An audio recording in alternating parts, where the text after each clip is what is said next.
안녕하세요. 내가 사는 주식이 미사일처럼 떡상하길 바라는 마음으로 미국 주식 사는 일기 미사일TV입니다.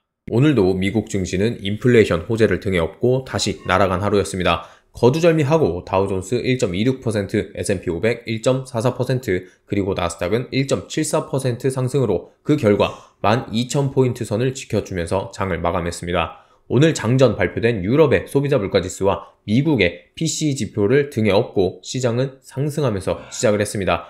유럽의 헤드라인 소비자 물가지수는 전년 동기 대비 6.9% 상승한 것으로 전월 수치인 8.5%보다 상당히 큰 폭으로 하락했습니다. 그러나 근원 CPI는 전월 5.6%보다 높은 5.7%가 나오면서 헤드라인 지표가 빛나지 못했는데요.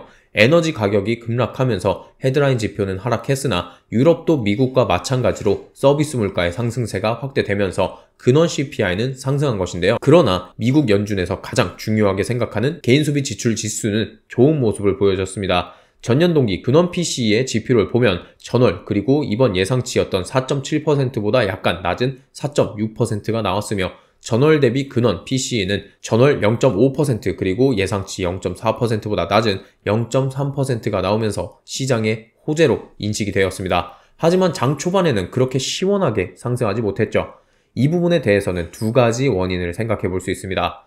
첫 번째는 이미 이번 PCE 지표의 프리뷰 격이라고 할 수 있는 CPI와 PPI 지표가 이미 하락 추세에 접어들었다는 것을 시장이 몇 주 전에 확인을 한 상태여서 인플레이션에 대한 호재가 새롭지 않았다는 것입니다. 자, 두 번째로는 은행 리스크로 인해 크게 폭락했던 주가를 큰 V자 반등으로 끌어올린 상태로 주가의 선반영이 상당히 진행된 상태였기 때문입니다. 이러한 이유들로 인해서 PCE 지표 하나만으로는 상승이 어려웠던 시장을 끌어올린 것은 잠시 후에 발표되었던 미시간대 인플레이션 지수를 포함한 여러 가지 경제 지표들이었습니다.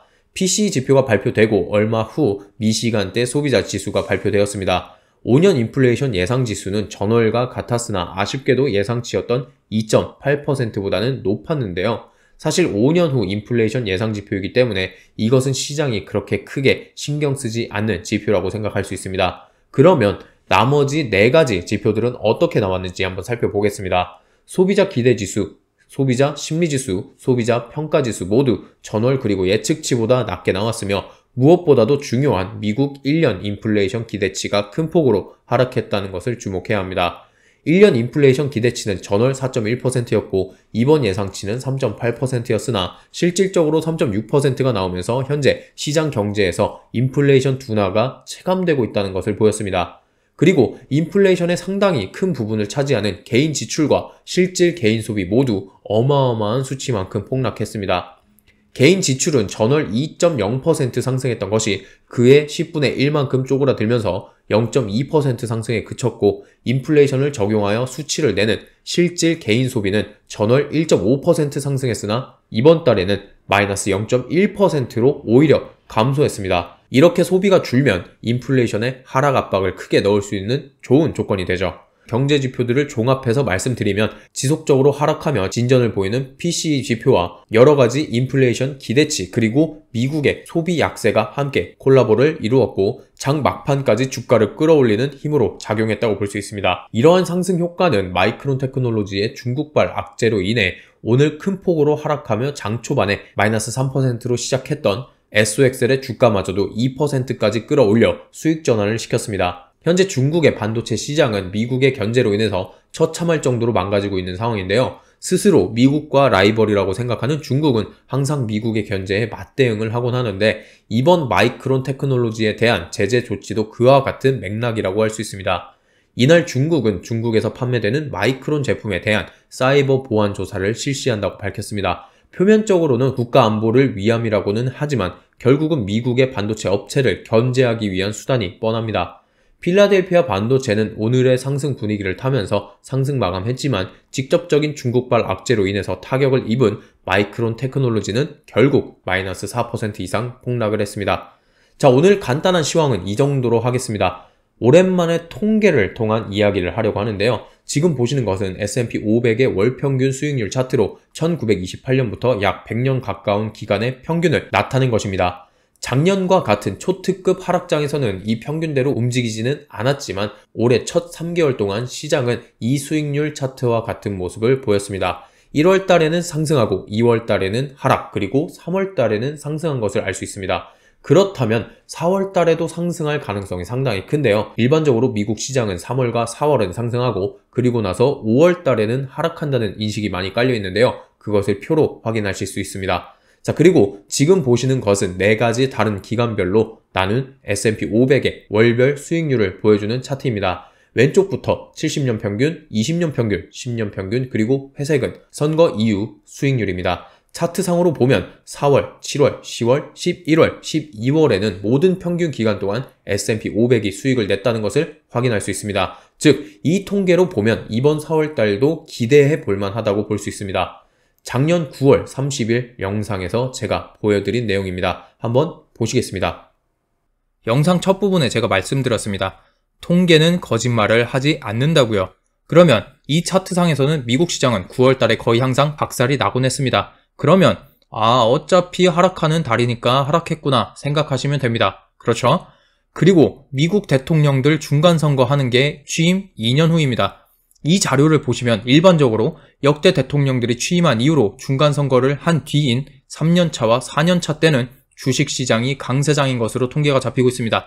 미국의 중간선거는 올해 11월 8일입니다. 그럼 중간선거 이후에 바로 상승하냐? 그것은 또 아닙니다. 기사에서 살펴보면 중간선거 이후 6개월부터 상승의 가속도가 붙는다고 합니다. 그렇다는 것은 아무리 못해도 통계로만 살펴봤을 때 내년인 2023년 4월부터는 시장이 상승세로 전환할 가능성이 상당히 높다는 말입니다.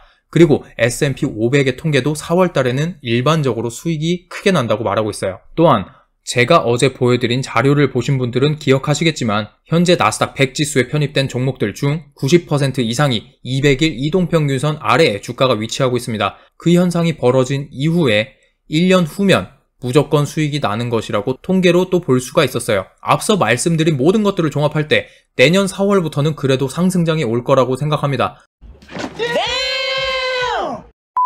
자, 한번 영상 어떻게 보셨나요?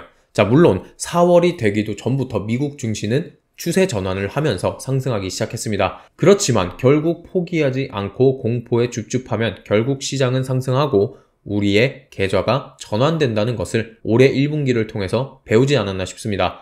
저는 이번 4월 달도 통계와 같이 시장이 상승할 것이라고 생각합니다. 금융 리스크를 지나서 현재 시장이 집중하는 것은 인플레이션입니다. 그렇다는 것은 이번 달에 발표될 CPI와 PPI 지수의 상승장이냐 하락장이냐가 판가름 날 것이라고 생각합니다. 제가 생각할 때 이 지표들은 이번에도 하락 추세를 어느 정도 이어가지 않을까 생각합니다. 제가 그렇게 생각하는 이유는 대표적으로 3월 상반기까지 유가가 큰 폭으로 하락을 했고 큰 폭으로 다시 V자 반등으로 상승을 했지만 결국 결과값을 보면 최근 횡보하던 구간의 반밖에 유가가 올라오지 못했습니다. 에너지 가격을 제외한 근원 지표는 영향이 없는 것 아니냐 하실 수 있지만 유가는 경제 전반에 걸쳐서 광범위하게 영향을 끼치기 때문에 꼭 그렇다고만 볼 수는 없습니다. 이런 유가의 하락은 4월달 인플레이션 지표들의 긍정적인 역할을 할 것이라고 생각합니다. 그리고 또한 4월달에는 실적 관련 빅 이벤트들이 또 많이 모여 있는데요. 2분기가 시작되면서 기업들의 1분기 실적 발표가 시작될 것입니다. 대표적으로 빅테크 기업들의 실적 발표가 4월에 많이 몰려 있으며 4월 27일에는 마이크로소프트, 애플, 아마존 같은 엄청난 기업들이 실적 발표를 합니다. 현재를 기준으로 봤을 때 경기 침체에 대한 우려가 줄어들고 있으며 인플레이션도 잡혀가고 있는 상황으로서 빅테크 기업들의 1분기 실적 자체는 안 좋을 수도 있으나 2분기 가이던스는 2022년에 비해서는 긍정적으로 나올 가능성이 굉장히 큽니다.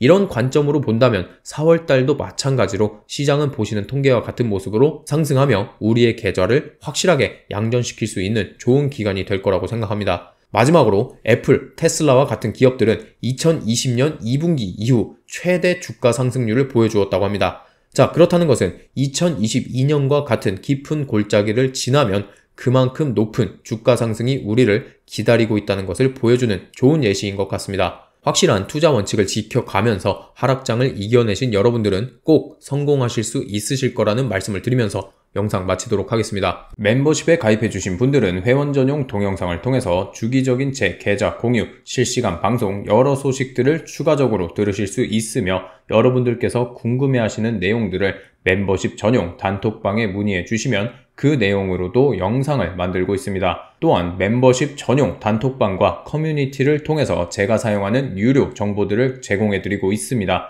여러분들의 많은 관심 부탁드립니다. 여러분들의 소중한 시간을 제 영상을 보는데 써주셔서 너무나도 감사하고요. 미국 주식 장기 투자 멘탈 지킴이를 자처하는 만큼 여러분들의 장기 투자를 후회하지 않으실 수 있도록 끝까지 함께 하도록 하겠습니다. 영상이 도움이 되셨다면 좋아요와 댓글, 구독 그리고 알림 설정까지 부탁드리겠습니다. 감사합니다.